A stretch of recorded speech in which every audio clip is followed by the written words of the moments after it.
আসসালামু আলাইকুম। আজকে রান্না হবে মুরগি। এগুলো লাল, শক্ত লাল মুরগি মাংস।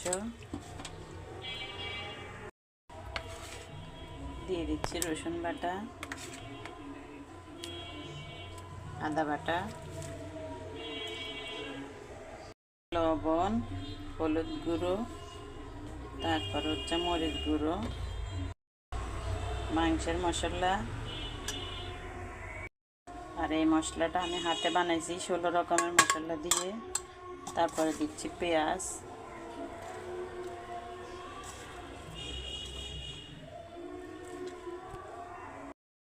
সবশেষে সরিষার তেল। বিসমিল্লাহ। আজকে হাতে না মাখি, কাঠি দিলে আড়া এটাকে মাখবো না। কাঠি দিয়ে তো মাখা যাচ্ছে না, হাতে মাখলে সুন্দর হবে।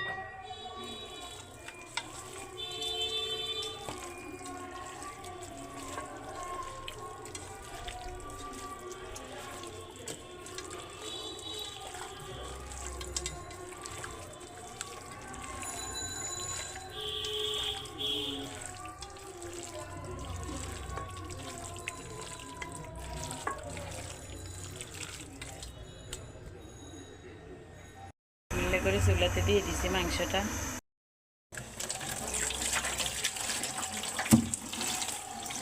এই ফলটার দাম 60 টাকা।